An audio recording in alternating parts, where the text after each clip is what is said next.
Pelajaran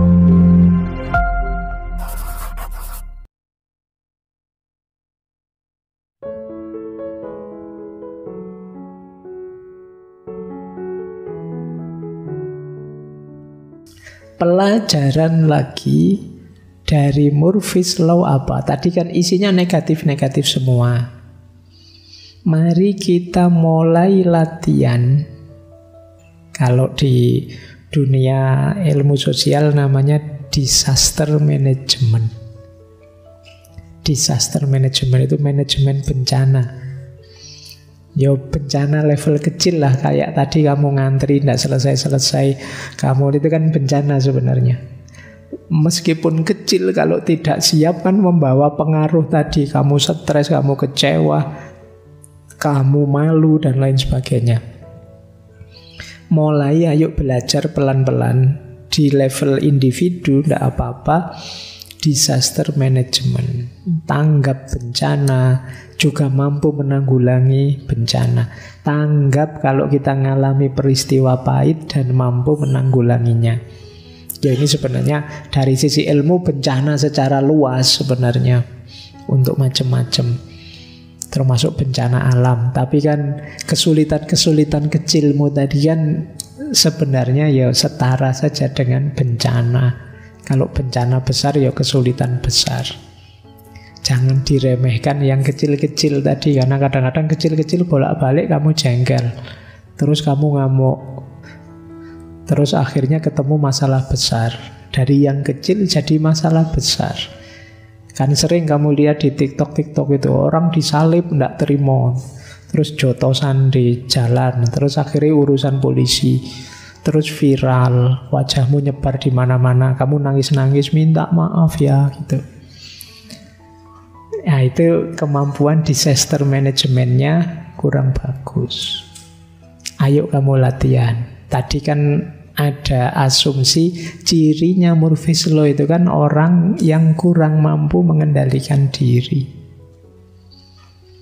Yo kamu latihan, kendalikan dirimu. Dan ini mungkin sejenis keterampilan. Jadi latihan mengendalikan diri.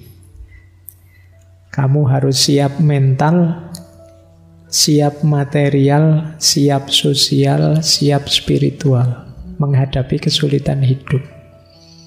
Hidupmu tidak akan senang terus, tidak akan bahagia terus, tidak akan nyaman terus. Kalau kamu tidak siap menghadapi yang tidak nyaman, yang tidak menyenangkan, yang tidak membahagiakan, akan sangat berat.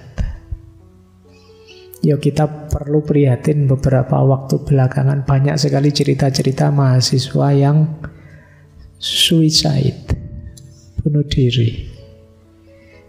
Semoga kalian tidak pernah terbersit sedikit pun yang seperti itu. Jadi perlu, hidup ini tidak mungkin tidak ada masalah. Makanya malam hari ini saya angkat masalah-masalah receh model Murphy's Law, biar kalian sadar bahwa tidak mungkin kamu free dari masalah. Harus siap. Kamu harus siap sukses, tapi juga siap gagal. Ya memang banyak di medsos-medsos hari ini, di YouTube kamu didorong untuk bermimpi besar, punya prestasi-prestasi hebat, iya. Tapi seandainya pun kamu tidak hebat, tidak berprestasi besar, bukan berarti terus kamu tidak bernilai. Saat ini pun kalian sudah bernilai. Dan ada banyak orang yang menganggapmu sangat bernilai, sangat penting. Kalau tidak percaya, tanya teman kiri kananmu, apalagi tanya keluargamu, apalagi orang tuamu. Jadi tidak ada manusia yang tidak bernilai. Setiap orang bernilai. Setiap orang berharga. Jadi ini perlu saya sampaikan karena 1 bulan yang lalu ada mahasiswa yang menghadap saya dengan keluhan 2-3 bulan yang lalu, bukan 1 bulan yang lalu, dengan keluhan yang unik. Jadi saya tidak tahu, mungkin karena belajar filsafat apa ya.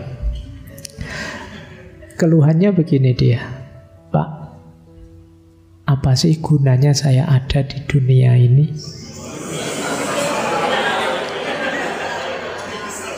Lah ya,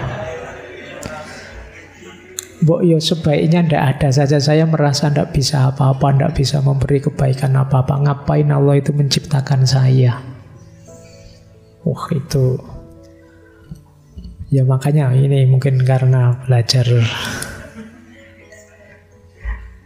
itu, kalau bahasanya simbah saya dulu, ngono ya ngono ning aja ngono.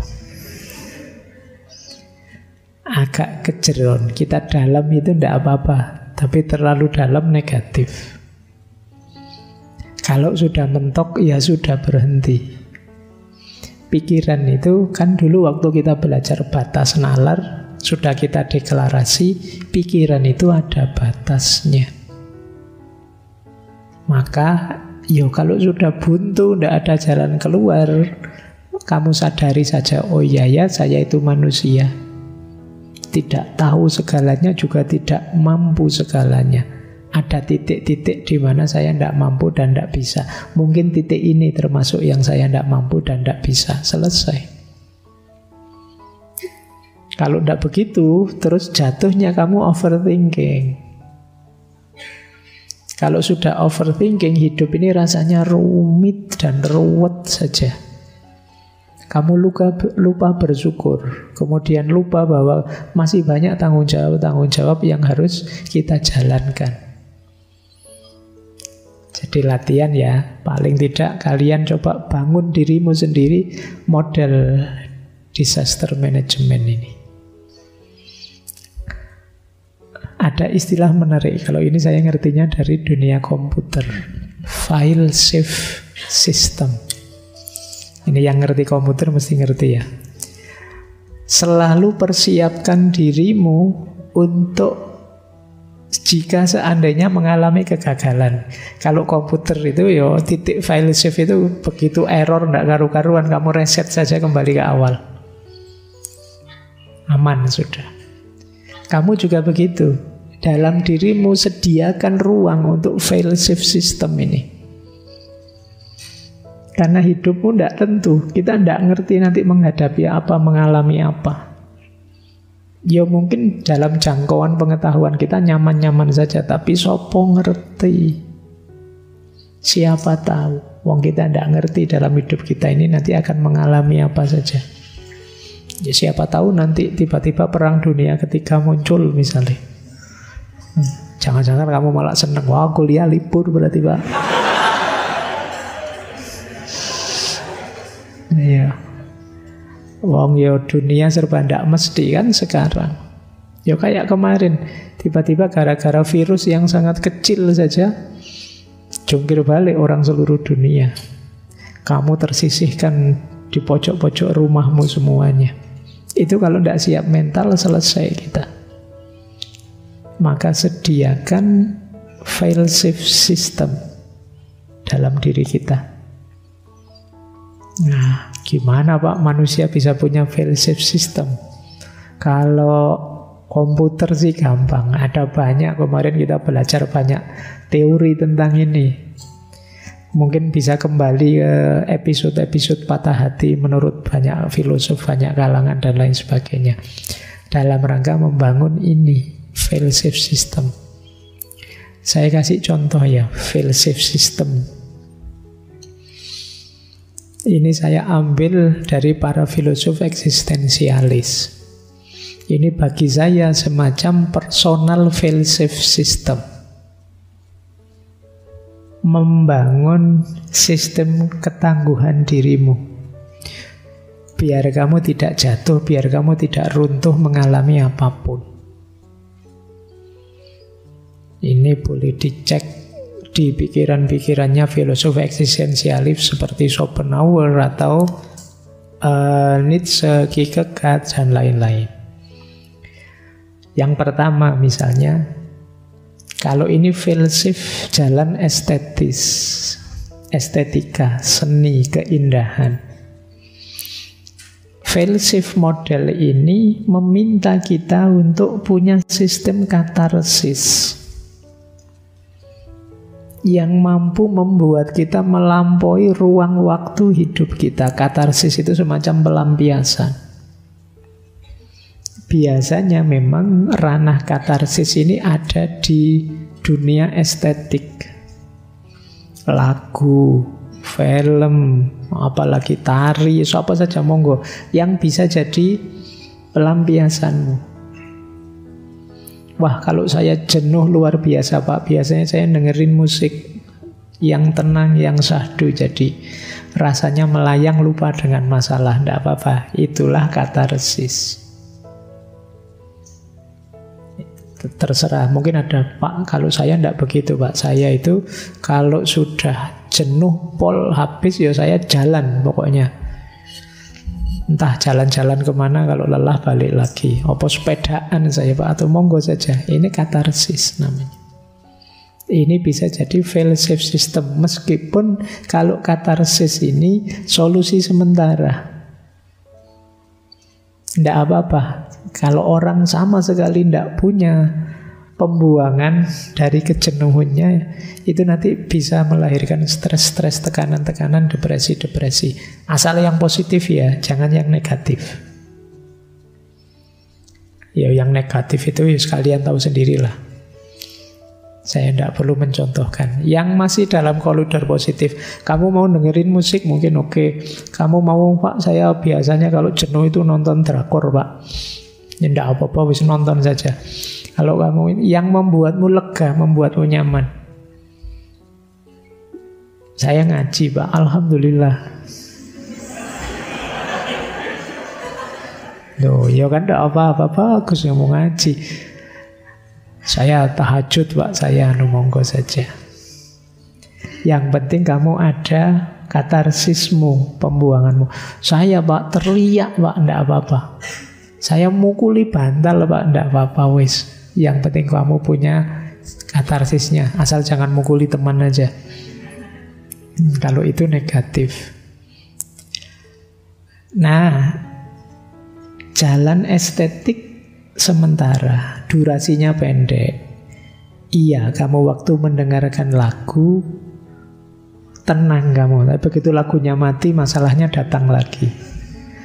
Tapi mendengarkan lagu terus-terusan jenuh. Jadi dia tidak bisa jadi solusi permanen.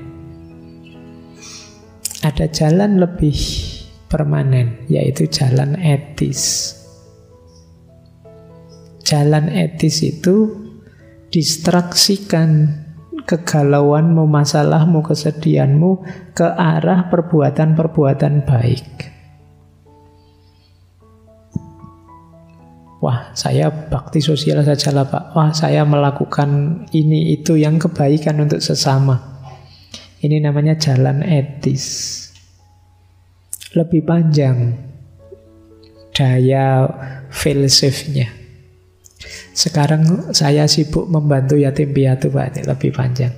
Sekarang saya sibuk bantu teman-teman yang tidak mampu, lebih panjang. Jadi boleh kamu sibukkan dirimu dalam kebaikan, apapun jenis kebaikannya. Ini namanya jalan etis. Tidak sekedar mencari katarsis, tapi juga katarsis yang membawa manfaat, maslahat untuk sesama. Ini namanya jalan etis. Ada yang ketiga, jalan asketis. Jalan asketis itu jalan spiritual sebenarnya orang menyebutnya, tapi maksudnya kamu agak menjauh sebentar dari keramaian. Yang bikin kamu suntuk luar biasa itu keterikatanmu, kemelekatanmu dalam keseharianmu. Tarik diri sebentar. Istirahatkan pikiran, hatimu, kesibukanmu sehari-hari. Ini jalan asketik. Tidak apa-apa sementara tidak ketemu temanmu. Wong temanmu tidak pernah kangen padamu kok. Jangan-jangan kamu minggir sebentar, mereka syukuran. Alhamdulillah dia tidak ada. Jadi ayo minggir, tidak apa-apa. Yuk minggir sementara untuk bersih. Kalau orang sufi ada kholwat, ada uzlah. dalam rangka pembersihan. Nanti kalau sudah tangguh, sudah kuat, tidak mudah terpengaruh, kembali lagi. Jalan asketik lebih permanen. Jadi karena nanti kita jadi tangguh mental batin kita. Ayo ya, kamu bangun sendiri. Saya tidak tahu kamu mampunya di level mana membangun fail safe system ini. Tapi semoga kalian bisa di salah satunya ada. Jangan sama sekali tidak punya. Biar kamu tidak kesulitan nanti kalau ada masalah. Biar kamu tidak sama sekali drop jatuh. Ya syukur-syukur kamu bisa kayak ceramah dulu kalau ngaji yang dulu, kembali pada Allah, sadar untuk lebih baik itu ya. Kayak gitu alhamdulillah kalau bisa. Tapi kan saya tahu levelmu. Kalau dipaksa terlalu tinggi malah tidak jalan. Kamu cari sendiri ya paling tidak katarsis dari estetik, etis maupun asketik. Baik, jadi ini berhubungan dengan hidup yang serba negatif tadi loh. Hidup yang kita banyak sekali ketemu kemalangan-kemalangan hidup. Oke, kita lanjutkan. Sekarang kita cari pendalaman-pendalaman solutif menghadapi kesulitan hidup. Saya awali dari sini.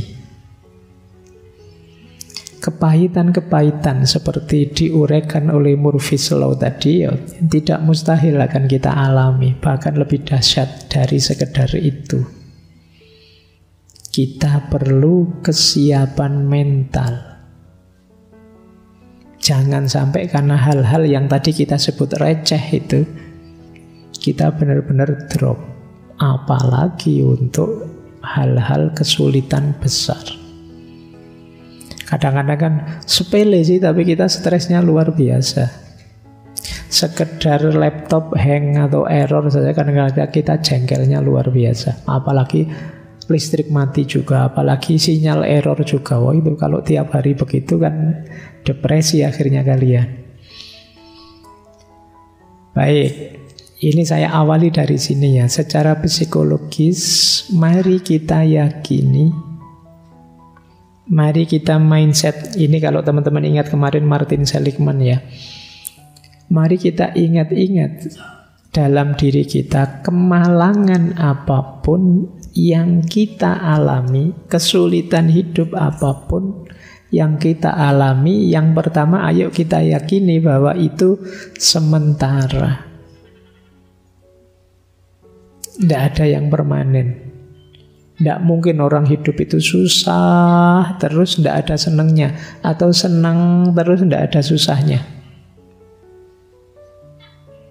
Tapi saya merasakan begitu ya Pak, susah terus hidup saya. Kalau begitu itu mindset, cara berpikirmu. Karena kamu mindsetmu negatif, yang kamu lihat dalam hidupmu yang negatif terus. Bahkan positif pun kamu lihat negatifnya. Waktunya senyum hura-hura, wong wisuda, waktunya syukuran malah kamu sumpek sendirian. Nah itu kamu salah mindset. Mari kita yakini bahkan seandainya memang itu kesulitan, setiap kesulitan ada durasinya. Tidak mungkin abadi. Pasti pada saatnya akan selesai. Wong sebelumnya kita juga punya banyak masalah dan sekarang selesai. Kita hidup sejak kecil itu kan dari masalah ke masalah dan kita bisa menaklukkannya. Mulai kita tidak bisa jalan, itu kan jalan kan jadi masalah. Terus kita latihan, capek, sakit, sampai nangis-nangis, akhirnya bisa jalan. Besar sedikit latihan naik sepeda, kita jatuh bangun, akhirnya bisa naik sepeda juga. Sekolah awalnya nangis-nangis, takut, lama-lama yo kerasan juga. Hidup kita itu dari masalah ke masalah, semakin kita bisa menaklukkan, kita tambah tangguh. Dan setiap masalah sementara. Yakini ini. Jadi kalau kalian mungkin hari ini sedang stres, sedang sedih, sedang susah, yakinlah bahwa masalahmu sementara. Sebagaimana dulu semua masalah yang lain yang sekarang sudah berlalu. Yang kedua, semua yang terjadi ini spesifik. Spesifik itu tidak holistik. Mungkin di dunia kerja kamu bermasalah, tapi di bidang kesehatan kamu hebat. Mungkin dalam aspek nilai ketika kamu kuliah, kamu jelek. Tapi dalam aspek pertemanan kamu hebat, temanmu banyak. Nah, itu menyadari bahwa semua masalah spesifik. Mungkin kamu tidak terlalu ganteng, tapi senyummu, wah, semua lari kalau melihat. Yo, lari mendekat maksudnya kan. Jadi sadarilah bahwa spesifik kok masalah itu. Hidupmu tidak sepenuhnya tergantung di masalah itu. Bahkan seandainya masalah itu tidak selesai, bukan berarti kamu tidak layak hidup. Ada banyak bidang hidupmu yang lain yang luar biasa. Apapun itu. Jadi kamu sadari yang kedua ini ya, masalahmu spesifik, tidak holistik. Maka tidak ada satu kesulitan pun yang pantas membuatmu bilang dunia saya hancur pak, hidup saya habis. Enggak. Hanya satu bagian kecil seandainya ada yang memang benar-benar menurutmu gagal. Itu pun bisa ditutupi banyak hal yang lain. Dan cerita-cerita seperti ini kan banyak tokoh-tokoh besar yang awalnya Einstein yang tidak naik kelas lah dan macam-macam, itu kan banyak cerita-cerita seperti itu. Wah, saya bolak-balik putus stres pak, saya mungkin tidak bakat punya pasangan. Ya tidak apa-apa, emangnya hidup hanya tentang pasangan. Ada banyak sisi hidup yang lain. Oke ya, itu yang kedua. Ini penting kesadaran ini. Yang ketiga, semua yang terjadi tidak personal. Tidak personal itu jangan sampai kita merasa aku saja yang susah kayak gini. Orang lain juga banyak. Tidak usah khawatir. Tidak personal itu mungkin kalau bahasa kalian jangan baper, jangan GR. Bukan hanya kamu yang susah, yang lain juga susah. Masing-masing orang punya masalahnya sendiri-sendiri. Jangan dianggap kamu saja yang susah. Kadang-kadang kan kita jadi sensi karena merasa aku saja yang susah selama ini. Dosa apa aku sama Allah kok aku dikasih gini terus. Loh, yang selain kamu juga banyak dengan ujiannya masing-masing. Jangan dianggap personal. Allah kok ngincer aku terus tuh ya, aku itu.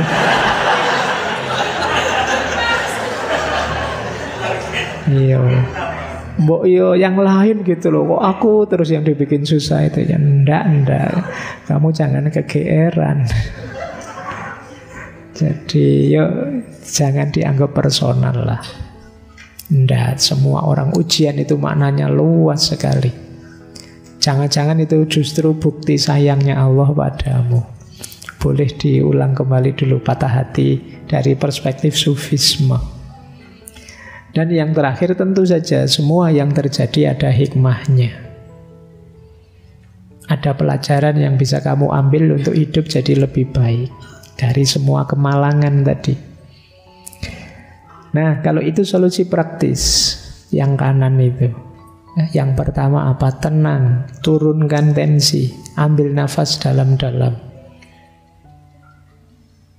Meditasi boleh untuk menenangkanmu. Kalau sulit, talk to someone, have a deep meaningful conversation. Cari teman untuk saling curhat, berbagi. Itu gunanya punya sahabat. Jadi temennya juga begitu, latihan jadi pendengar yang baik. Jangan latihan jadi ustadz, dikit-dikit ceramah, sebel temenmu nanti. Temenmu baru curhat apa, kamu sudah ceramah, waduh haram kayak gitu, qala Allah Ta'ala was. Nggak jadi curhat temenmu, dia tambah stres. Kamu tambah ngancam, neraka kayak gitu, itu neraka. Tambah depresi dia. Oke ya, cari teman yang enak diajak curhat. Jadilah kalian teman yang enak dicurhati. Kalau bisa, kalau memang sulit, lakukan sesuatu yang bisa mendistraksi pikiranmu biar tidak stuck di situ terus. Mikir-mikir apa lah, mau mikir-mikir perang Israel Palestina, apa mikir apa, mikir yang sana-sana, yang biar kamu lupa sama. Ngajak diskusi-diskusi apa temanmu yang biar kamu tidak stuck di masalahmu terus. Kemudian lakukan hobimu, engage in your favorite hobbies. Seneng apa, lakukan itu. Asal tidak mahal, kalau mahal duitmu habis nanti. Yo nanam-nanam apa, itu kan murah. Melihara ikan apa. Hobi saya moge, Pak. Wah yo abot. Besok kalau kamu kaya ndak apa-apa. Jadi engage in your favorite hobbies. Dan istirahatlah. Kadang-kadang kita itu kejam sekali pada diri kita sendiri. Dipaksa ini, dipaksa itu, diforsir ini, diforsir itu. Istirahatlah. Ngapain kamu secapek itu mengejar hal-hal dunia? Ambil nafas, istirahat. Entah cara istirahat yang seperti apa yang kamu inginkan, tapi istirahatlah. Baik, ini secara psikologi. Menghadapi hidup yang pahit, hidup yang penuh cobaan-cobaan, kesulitan dan kemalangan, seperti dalam Murphy's Law.